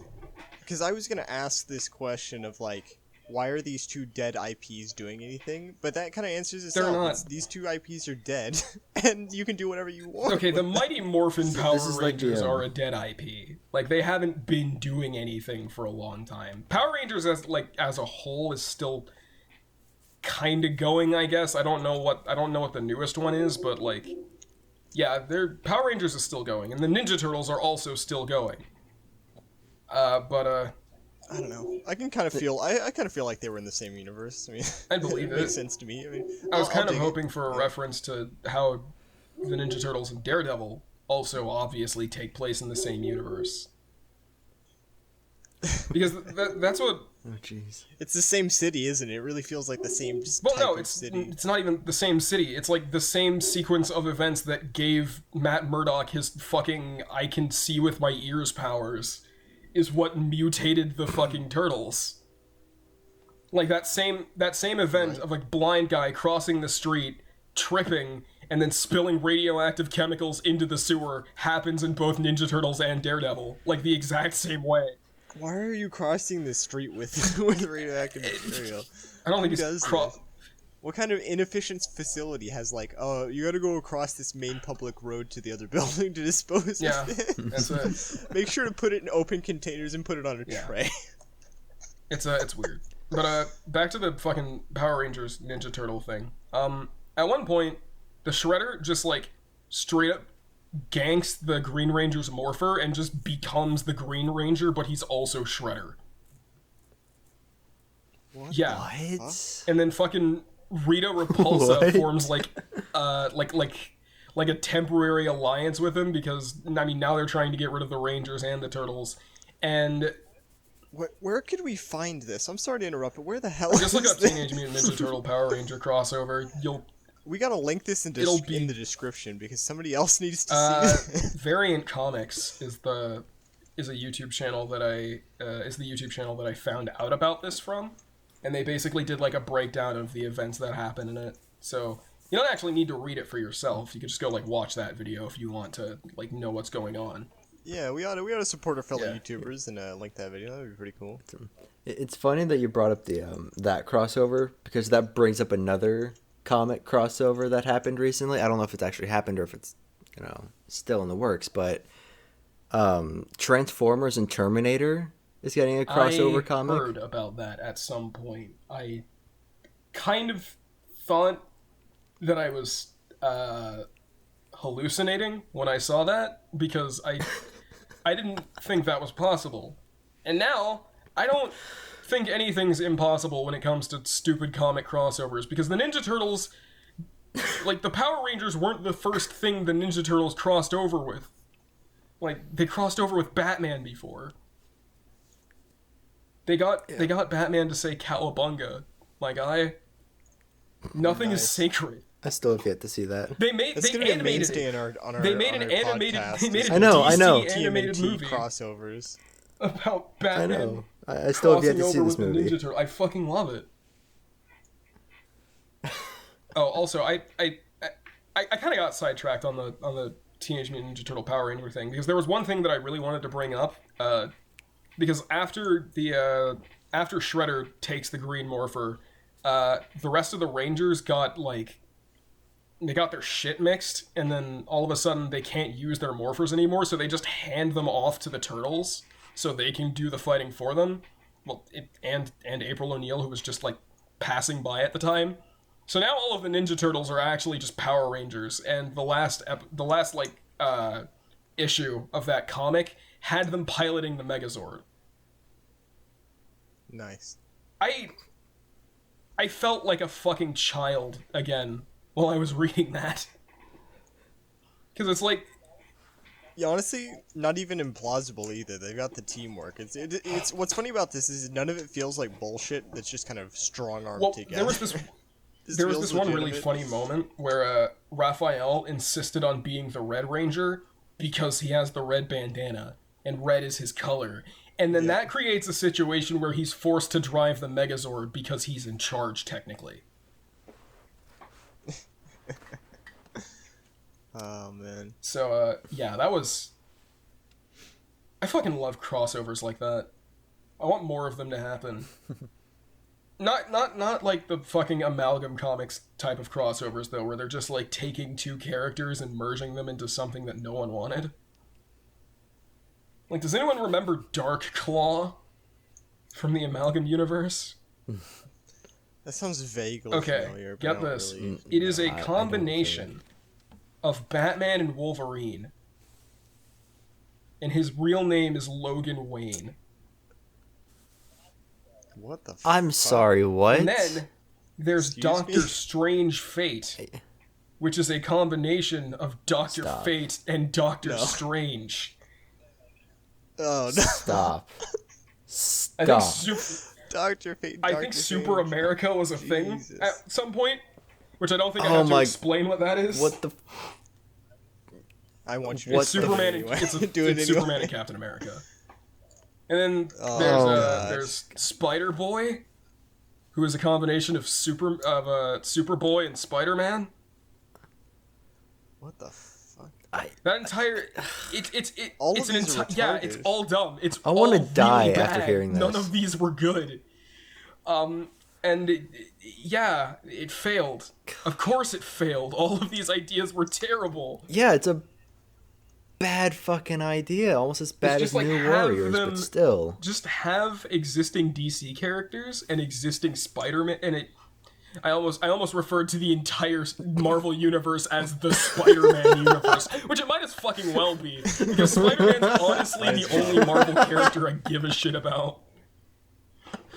But He's been in everything Yeah, too, he's- hasn't he? Every other pie. he's like Yeah, just he's like about. the Batman of the Marvel universe. Like, he's in everything, even things that he has no business being involved in. It just shows up, which is funny because he probably has the least amount of free time of any Yeah. superhero. I mean, that's kind of like that's like the central defining aspect of being Peter Parker, is that you can't have time to have a normal life. That's why it's like Right. his fucking love life is in shambles. He can't hold down a job. So I guess when you just appear somewhere he shouldn't be, he's just like, well, I don't have a private life, so fuck it, I'll just be Spider-Man somewhere Yeah. else. Just go on vacation as Spider-Man. There actually was like a crossover between Batman and Spider-Man at one point, where like the main villains were Joker and Carnage, and they were up to no good. So Spider-Man was like, "Hey, Batman, help me fight these guys," and Batman was like, "You got it, homie." Please tell me that Joker bound with I don't Carnage. know if that happened, but whenever one of the symbiotes is involved with like a character that a lot of people are interested in, that's normally where that goes. So I mean, that's the only reason to have Carnage or the other symbiotes in a comic, because they're pretty boring characters otherwise. I disagree. I think Venom and Carnage have like had a resurgence. Like Venom is a kind of a separate story.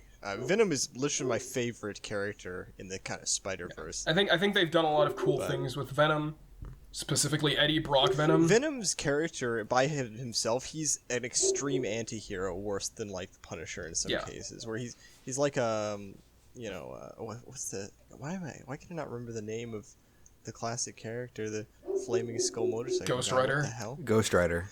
I'm cursed every episode, guys. I gotta forget a name every single one. Ghost Rider, yeah. But dude, Nicolas Cage. I'm just saying Venom's awesome. I don't know where I was going. Venom, Does anyone remember pretty fucking Red cool. Hulk Is- Venom Ghost Rider? Well, No. there was this one event during during a major Marvel comic thing. I don't understand the circumstances in which this came to be. All I know is that there is a character in the Marvel universe that is a combination of Ghost Rider, Venom, and Red Hulk. He's all of them at once. That's I don't like, I can't process. I can't process that. That's too much. There's too much happening there. And the worst part is that I don't know how it happened. It's just like you turn a page and all of a sudden, bam, there he is, Red Hulk, Venom, Ghost Rider, and that's what they call him. They just call him all of that. That entire fucking sentence is his name. Comics go weird Yeah, places. so it looks like it was part of a comic series called Circle of Four. It was labeled underneath the Venom comic series, so that's where it started, I guess.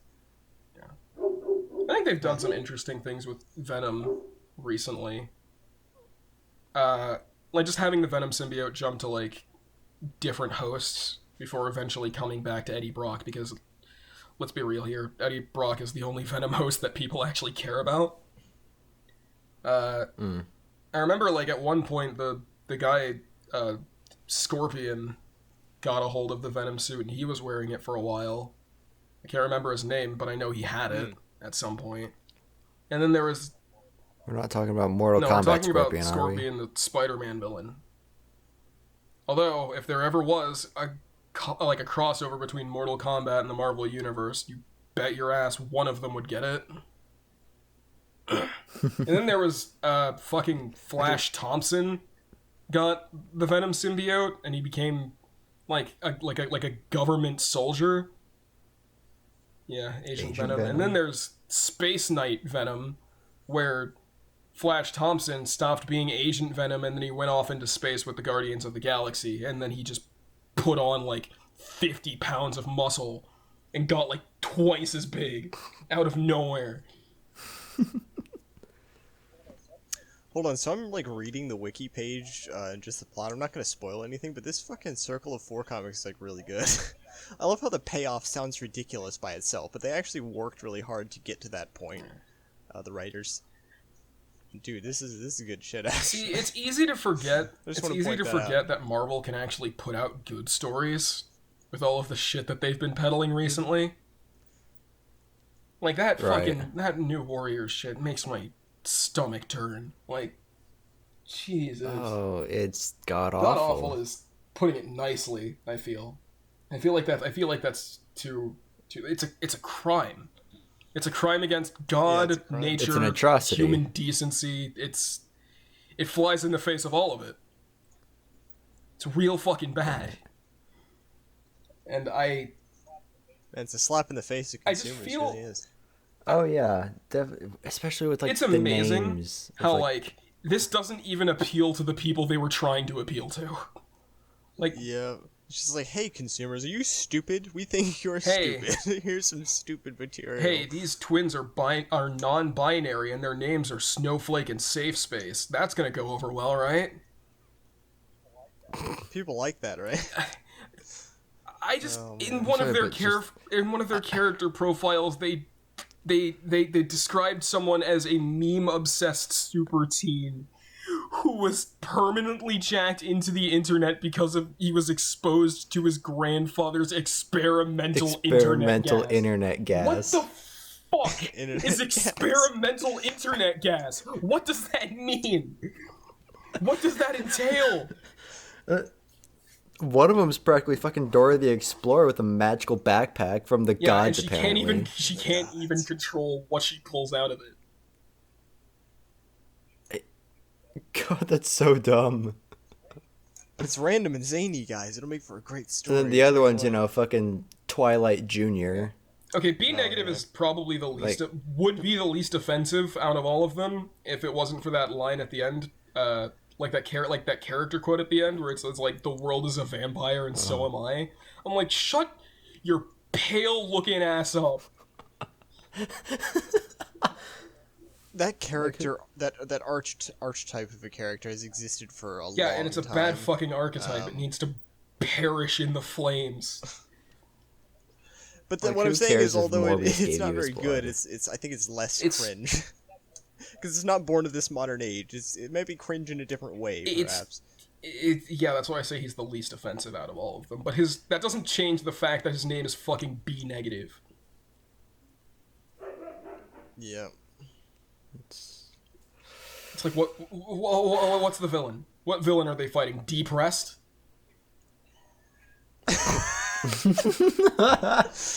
Oh, dude. Depressed. I Holy shit. They're fighting I'd pay. nihilism I can't get over- itself.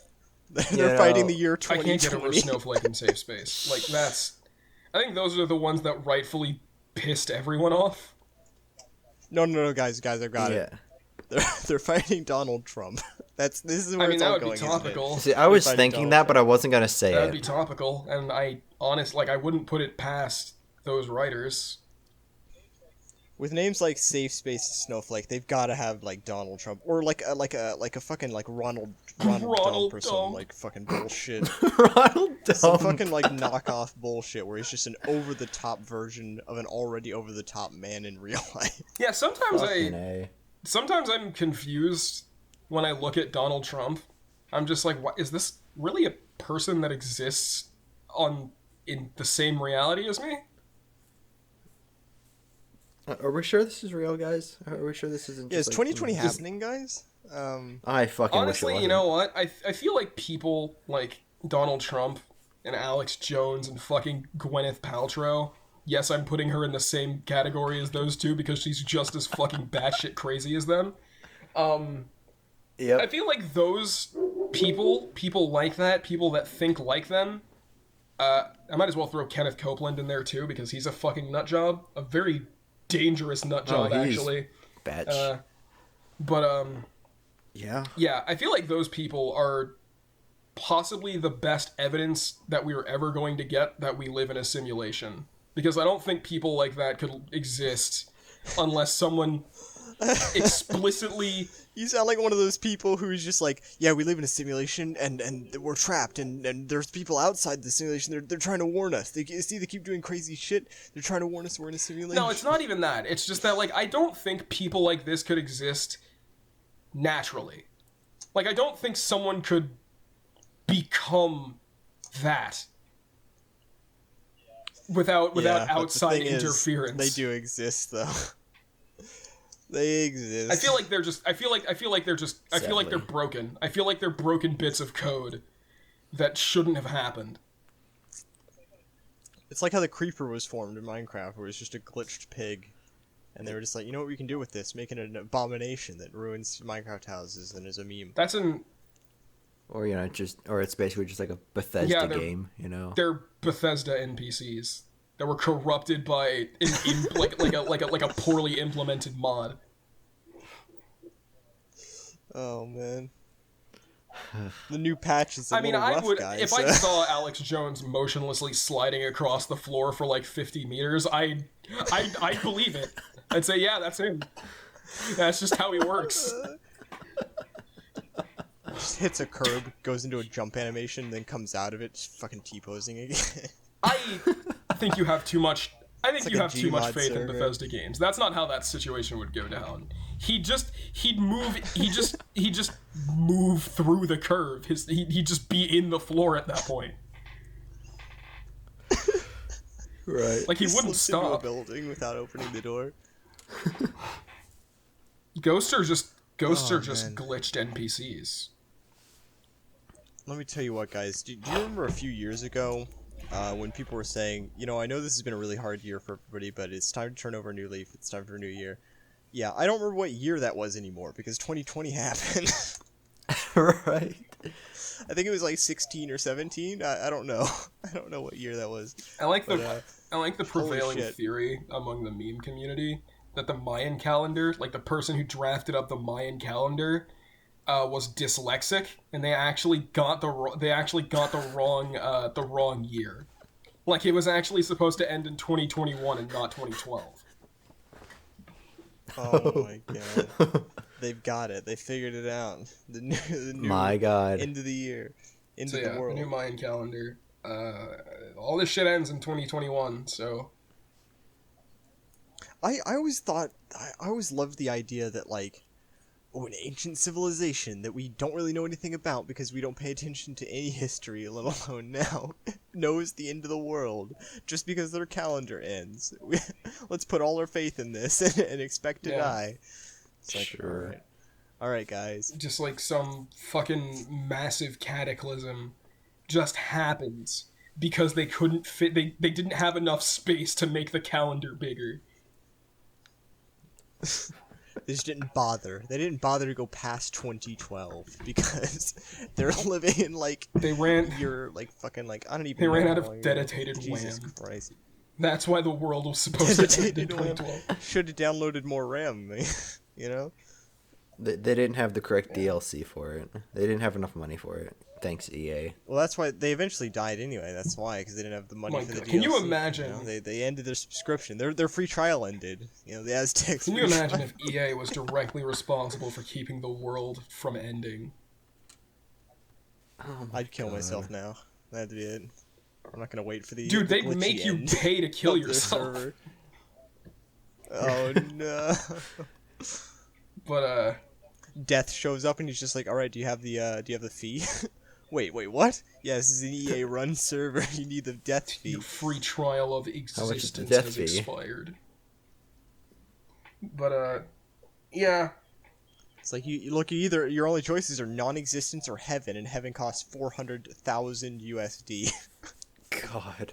No, Plus it tax. costs Plus tax. 400 of some random in-game currency that you have to fucking gamble to get more of. Oh god, so you're just stuck in purgatory gambling forever, and you're just in deeper and deeper debt in purgatory. EA purgatory. So That at that point, that is Yeah, essentially basically. hell, Yeah, it might as well be. There is no hell, but there is EA purgatory, which is basically hell. which is hell 2.0. But you know, it's What a it's beautiful not just dystopia we've hell. built. It's advanced hell. It's hell squared. There's no demons, just EA employees hanging out.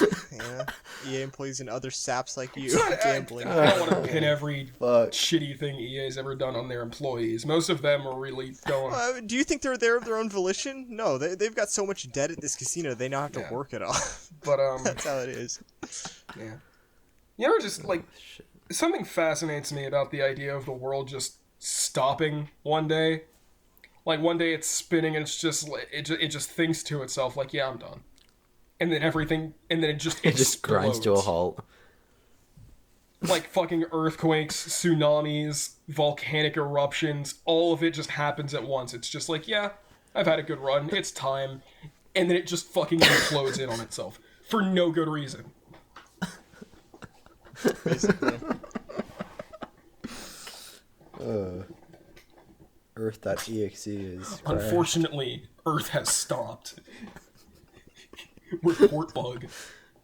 Would you like to Alright, well, send a crash report with to the, Windows? with the end of the world, I think we might want to end the podcast. We're at 1 hour and 50 Oh yeah, I minutes. think I can hear that asteroid about to make impact. I should probably go like, hug my family again. We'd better get this uploaded, you know, like, shit. Yeah, probably. I don't So, think it's gonna happen. not with that I attitude. don't think it's gonna happen, guys. You're an optimist about the end This, of the world. this episode might have to get delayed for an No, not again. for an indeterminate amount of time because the world's ending. Oh no. Because the world's ending, of course. It's So the end of the what- world as we know it, So and I don't feel fine. We have to apologize to the good ladies and gentlemen in the audience for this episode taking so long because we had to wait for the world to get remade to upload it. I don't know how we saved the file, but you know, if you're listening to this, That's not bloggers, important. I guess. You know, you don't. Yeah, think one of my about it good too friends hard. is actually running the simulation. the aliens recovered one of my our good friends is footage. actually running the simulation that we all live in, and he saved it for me. So yeah.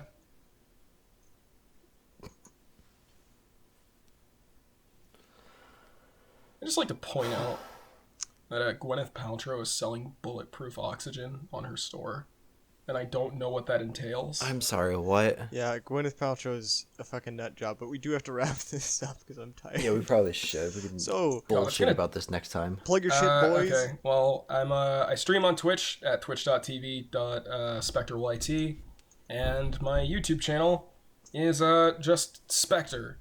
I also have a gaming channel, Spekter Gaming, and you can follow me on Twitter at Gaming Spekter. I think that's everything I have. Ian? All right. For me, it's Bing Studio, the exclamation point under the Bing, because why the fuck not? Music, I do music, DJ Dragon on SoundCloud. And Instagram, DJ Dragon 9909, if that interests you at all. Twitch, twitch.tv/Bing Studio Live. That's it. Alright, I am So Yeah Guy on YouTube and at So Yeah Guy on Twitter. I haven't posted anything yet because, fuck everything, I guess. At this point, the world's ending. What are you gonna do, right? Yeah. I'd also like to point out, if you want to keep up with episodes of this podcast, the best way to do that is to follow the podcast Twitter, which is at DisOrganizedPod. So, I neglected to post the last episode because, goddamn, it was atrocious, and I do apologize for that. But after the apocalypse, who knows what could happen? It'll be a new world, Yeah. new age. Mm-hmm. I have no idea. I don't know. I don't know how to end this. Yeah, like, how the fuck? Do we just wait for the meteorite? Because, I'm alright, pretty just sure it's say, closing in. The first 3 words that pop into your head, and we'll just end it like that. What the fuck? Ball, person, Guacamole nigga penis.